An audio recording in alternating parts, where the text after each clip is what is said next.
নমস্কার। আজকের গল্প রাজার হেঁচকি, লিখেছেন শীর্ষেন্দু মুখোপাধ্যায়। এই যে বলাইবাবু, নমস্কার। তা খবর টবর সব ভালো তো? হ্যাঁ, তা খবর তেমন খারাপও কিছু নয়। বাজারে নতুন ফুলকপি উঠেছে, রাঙা মূলো পাওয়া যাচ্ছে, সরেস নলেন গুঁড়ো এসে গিয়েছে, টাটকা কই মাছের আমদানিও ভালো। কিন্তু আপনাকে তো ঠিক চিনলাম না। আপনি কি নবকিশোর রায়কে চেনেন? নবকিশোর? না মশাই, নবকিশোর নামে কাউকে তো মনে পড়ছে না। তাহলে বটকৃষ্ণ বাড়ুজ্যে? হুম, বটকৃষ্ণ নামটা শোনা শোনা হলেও চেনা চেনা লাগছে না তো। মহানন্দ তলাপত্র নামের কাউকে কি চেনা ঠেকছে? না মশাই, মহানন্দ নামটা শুনেছি বলেই মনে পড়ছে না। মুশকিল কি জানেন বলাইবাবু, আপনি না চিনলেও এরা সব আছেন কিন্তু। এই আপনার মতোই সকালে বাজার করছেন, 10টায় অফিসে যাচ্ছেন, সন্ধেবেলা বাড়ি ফিরে রুটি আর কুমড়োর ছেঁচকি খাচ্ছেন, লুঙ্গি পরে রকে বসে আড্ডাও দিচ্ছেন। তা হবে, কিন্তু এদের কাউকেই আমি চিনি না মশাই। আজ্ঞে তাই তো বলতে চাইছি বলাইবাবু, দুনিয়ার কটা লোককেই বা আপনি চেনেন? চেনা তো বড় সহজও কারো নয়। লোকও যে হাজারে বিজারে, লাখো লাখো, কোটি কোটি। কোন মহাপুরুষ যেন বলেছেন, লোক না পোক। তা এত অচেনা লোকের মধ্যে এক আধজনকে মাঝে মাঝে চেনা করে নিতে ইচ্ছে যায় না আপনার? এই ধরুন, নবকিশোরকে আপনি চেনেন না, কিন্তু নবকিশোরের ছেলে কৃষ্ণকিশোরের সঙ্গে ফস করে যদি আপনার মেয়ে টেপির বিয়ে হয়ে যায়, তাহলে নবকিশোর কি আপনার অচেনা থাকবে? টেপির বিয়ের কথা উঠছে কেন মশাই? টেপির তো মোটে 11 বছর বয়স। আহাহা, কথা বলছি আর কি, কথার কথা। কৃষ্ণকিশোরেরও মোটেই বিয়ের বয়স হয়নি, সবে 17 পড়েছে। তাই বলছিলুম, অচেনা লোক বলে কি দূরে ঠেলে রাখা ভালো? কার সঙ্গে কখন কোন সূত্রে চেনা পরিচয় হয়ে যায় তার তো কোনো ঠিক নেই। এই যে আমি গতকাল পর্যন্ত কি আমার সঙ্গে আপনার চেনা ছিল? আজ কেমন হুট করে চেনা হয়ে গেল বলুন তো? না মশাই, চেনা এখনো হয়নি। আপনাকে আমি মোটেও চিনি না। ও তো আপনার দোষ বলাইবাবু, চিনবেন না বলে গোঁ ধরে থাকলে কি আর চেনা যায়? আমি হলুম গে গোবিন্দলাল। তা ভালো, পরিচয় পেয়ে বড় খুশি হলাম। আমি তাহলে আসি? বিলক্ষণ আসবেন বই কি। তা চলুন, আমিও ওই দিকেই যাব কি না। যেতে যেতে দুটো সুখ দুঃখের কথাও বলা যাবে। তবে আমার আবার দুঃখের পাল্লাটাই ভারী কি না। দেখুন গোবিন্দবাবু, দুঃখ টুক্ষ আমাদের সবার আছে। এখনও সব হাঁপড়হাঁটি শোনার আমার সময় নেই। অফিসের দেরি হয়ে যাবে, তা তো বটেই।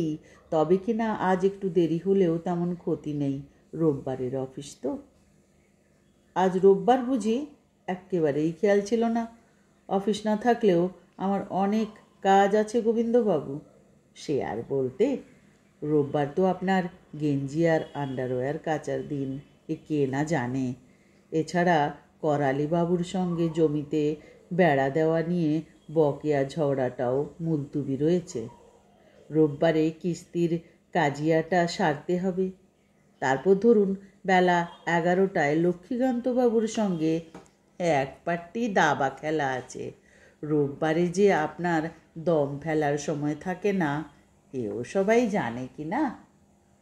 আপনি তো খুব ঘোরের লোক মশাই। আমার সম্পর্কে এত খবর পেলেন কোথায়? আপনি পুলিশের চট্টর নন তো? ঘাবড়াবেন না বলাইবাবু, আমি আসলে একজন দুঃখী লোক। একটা খারাপ খবর দিতেই আপনার কাছে আসা। খারাপ খবর? কী রকম খারাপ খবর মশাই? কাটোয়ায় আমার 90 বছরের বুড়ি পিসি থাকেন। তা পিসি হঠাৎ মারা টারা যাননি তো? আমার রাঙা মাবার ক্যান্সার হয়েছিল বলে একটা উড়ো খবর পেয়েছিলাম। তার কিছু হলো টলো নাকি? হ্যাঁ মশাই, টাটা কোম্পানির শেয়ারের দর কি হঠাৎ পড়ে গিয়েছে? আমার চিরশত্রু কালোবরণ কি লটারি পেয়েছে নাকি ট্যারাকেষ্ট জেল থেকে ছাড়া পেয়েছে? সে বলেছিল বটে জেল থেকে বেরিয়ে আমাকে দেখে নেবে। হ্যাঁ মশাই, বিষ্টুবাবু কি তার 2000 টাকা ধার আদায় করতে আসছেন? আমার নামে হুলিয়া জারি হয়নি তো? নাকি কেউ আমাকে মারার জন্য গুন্ডাদের সুপারি দিয়েছে? না মশাই, না। খবরটা খারাপ হলেও আপনার ভয় নেই। কথাটা হলো আমার চাকরিটা গিয়েছে। যাক বাবা, বাঁচা গেল। খারাপ খবরের কথা শুনলে আজকাল বড় বুক ধড়ফড় করে। তা আপনার চাকরি গেলে আমার কি যায় আসে বলুন তো? আমি মশাই বড্ড ছাপোষা লোক। সাহায্য টাহায্য চেয়ে লজ্জা দেবেন না। আরে না, আপনাকে লজ্জা দেওয়ার কোনো ইচ্ছেই আমার নেই। দুঃখের কথা কইলে বুকটা একটু ঠান্ডা হয়, এই যা। তা অবশ্য ঠিক। তা আপনি কোথায় চাকরি করতেন গোবিন্দবাবু? রামনগর রাজবাড়ির কথা জানেন কি? রামনগর রাজবাড়ি? না মশাই, ঠিক মনে পড়ছে না। আপনার জানা না থাকলেও রামনগরের রাজবাড়ি খুবই বিখ্যাত। তা হতেই পারে। কত কিছুই তো আমাদের জানা নেই। অতি সত্যি কথা। অনেক কাঠখড় পুড়িয়ে সেই রাজবাড়িতে আমার একটা চাকরি হয়েছিল। রাজবাড়ির চাকরি? কিন্তু শুনতে পাই আজকাল আর রাজা গজাদের দিন নেই। রাজবাড়িগুলো সব মিউজিয়াম বা সরকারি দপ্তর হয়ে গিয়েছে। তা গিয়েছে বটে, তবে দেশের সব চোর ডাকাত যেমন জেলে যায় না, পুকুর বা নদীর সব মাছই যেমন ধরা পড়ে না, দেশলাইয়ের সব কোটা কাঠেই যেমন জ্বালানো যায় না, তেমনি রাজবাড়িগুলোরও কয়েকটা এখনও টিকে আছে। রামনগরে শুধু রাজবাড়িই নেই, জরির পোশাক পরা মুকুট মাথায় বুড়ো রাজা আছেন, তার 3 রানী, মন্ত্রী, সেনাপতি, সেপাই শান্ত্রী সব আছেন। সকালে রোজ দরবার বসে, সেখানে অপরাধীদের বিচারও হয়। সভাগায়ক, সভাকবি পর্যন্ত আছেন।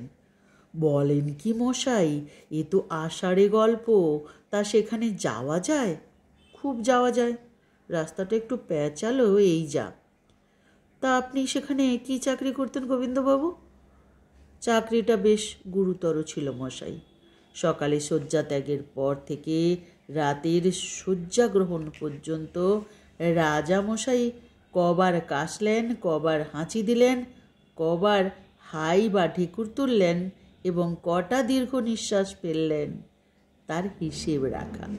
কাশি হলে ক্রস চিহ্ন, হাঁচি হলে ঢেড়া, ঢেকুর তুললে গোল্লা, হাই তুললে দাঁড়ি, আর দীর্ঘশ্বাস ফেললে ভাগ চিহ্ন। রাত্রিবেলা বুড়ো রাজবৈদ্য সেগুলো যোগ দিয়ে হয়তো দেখলেন রাজামশাই 22 বার কেসেছেন, 11টা হাঁচি দিয়েছেন, 132টা ঢেকুর আর 13টা হাই তুলছেন। সেই বুঝে তিনি রাজার জন্য নানা ওষুধের ব্যবস্থা করতেন। এ তো ভারী মজার চাকরি মশাই। না মশাই, মোটেই মজার চাকরি নয়। রাজার হাঁচি কাশির হিসেব রাখতে গিয়ে আমার নিজের নাওয়া খাওয়া শিখেই উঠল। সারাক্ষণ রাজামশাইকে নজরে নজরে রাখতে হতো। একটা হাঁচি কাশির এদিক ওদিক হলে বেতন কাটা যেত। তা রাজবাড়িতে বেতনটা কীরকম ছিল গোবিন্দবাবু? তা সেটা খুব মন্দ ছিল না। মাসে 5 মোহর। মোহর মানে সোনার মোহর? আজ্ঞে, সেখানে এখনো মোহরেরই চল কি না? রাজামশাই তো সোনার রূপো ছাড়া আর কোনো ধাতু ছুতেন না। তার তলোয়ারের হাতলটাও রূপো বাঁধানো, গাড়ু, পিগদানি, থালা গেলাস সবই রূপ। ও, এ তো ভাবাই যায় না মশাই। মাসে 5 মোহর মানে তো 50-60 হাজার টাকা, রীতিমতো শাঁসালো চাকরি মশাই, তা সেটা খোয়ালেন কি করে? সেটাই তো দুঃখের কথা মশাই। একদিন রাতে রাজামশাই খেতে বসেছেন কাশ্মীরি পোলাওয়ের সঙ্গে মাছের নবরত্ন কালিয়া, মোগলাই দমপুক্ত মাংস, মুড়িঘণ্ট, মুর্গ মশল্লম, চিংড়ির মালাইকারি, আলু বোখরার চাটনি, নলেন গুড়ের পায়েস, রাবড়ি, রাঘবশাহী আর সরভাজা। এই যে এলাহি ব্যবস্থা মশাই। বলি, রাজা গজাদের কি ব্লাড সুগার, কোলেস্টেরল, হার্ট ডিজিজের ভয় নেই? নিদেন গ্যাস, অম্বল অথবা ডিসপেপসিয়া তো হতেই হবে। আপনার আমার মতো চুনোপুটি তো নন।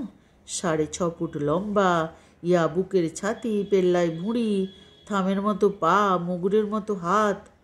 বুঝেছি। তারপর কি হলো বলুন। হ্যাঁ, সেই দুঃখের কথাটাই বলি।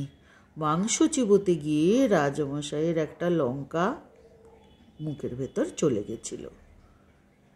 সে এমন ঝাল লঙ্কা যে রাজামশাই একেবারে নাকের জলে চোখের জলে অবস্থা। ঝালের চোটে হেঁচকি উঠে গেল।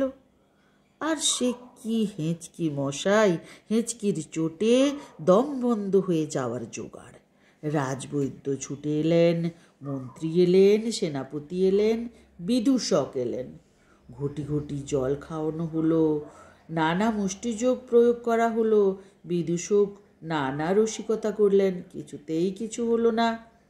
রাজামশাই হেঁচেক করে কেবল হেঁচকি তুলে যাচ্ছেন। তখন আমি বললাম, মন্ত্রীমশাই, আমি একটু চেষ্টা করে দেখব। মন্ত্রী বললেন, অবশ্য, রাজাকে আরোগ্য করলে পারিশ্রমিক পাবে। আমি দুরু বুকে এগিয়ে গিয়ে কি করলাম জানেন? রাজার গালে সপাটে এক চড় কষিয়ে দিলাম। বলেন কি মশাই? এটা খুব ভুল করলেন। রাজার গালে চড় মারলে কি কারো চাকরি থাকে? থাকে। আমারটা অন্তত ছিল, কারণ সামান্য একজন নফরের হাতে আচমকা চড় খেয়ে রাজা এমন চমকে গেলেন যে তার হেঁচকি সেরে গেল। গম্ভীর হয়ে শুধু বললেন, এই ছোকরাকে? মন্ত্রী বললেন, মহারাজ, এ আপনার হাঁচি কাশির হিসেব রক্ষক। রাজা থমথমে মুখে একটা হুঁ দিয়ে শোয়ার ঘরে চলে গেলেন। হেঁচকি সেরে যাওয়ায় আমি 1 থালা রুপোর টাকা বকশিস পেলাম, কোম্পানির আমলের অ্যান্টিক জিনিস। তাহলে চাকরি গেল কিসে? পরদিন আমাকে বরখাস্ত করে যে চিঠিটা দেওয়া হলো তাতে লেখা ছিল, রাজা কটা হেঁচকি তুলেছিলেন তার হিসাব রাখুনি বলে তোমাকে বরখাস্ত করা হচ্ছে। এ তো বড় অন্যায় মশাই। হেঁচকির হিসেব রাখবার তো কথা ছিল না আপনার? সেই দুঃখের কথাই তো বলতে এত দূর আসা মশাই। তা বলাইবাবু, 1855 সালে ইস্ট ইন্ডিয়া কোম্পানির এই রুপোর টাকাগুলোর কীরকম দাম হবে বলতে পারেন? ভাবছি কয়েকটা বেচে দেবো। যদু স্বর্ণকার 500 করে দিতে চাইছে। খুব ঠকা হবে কি? এই যে দেখুন না। আহা, হাট বাজারে এমন জিনিস বেচবার দরকার কি আপনার? এই দরেই আমি না হয় সবকটা কিনে নিচ্ছি। নেবেন? তা নিন। চেনা মানুষের কাছে 200-500 টাকা ঠকেও সুখ। তা তো বটেই। গল্পটি এখানেই শেষ হলো। গল্পটি শুনে কি বুঝলেন? এর নীতিকথা কি হতে পারে?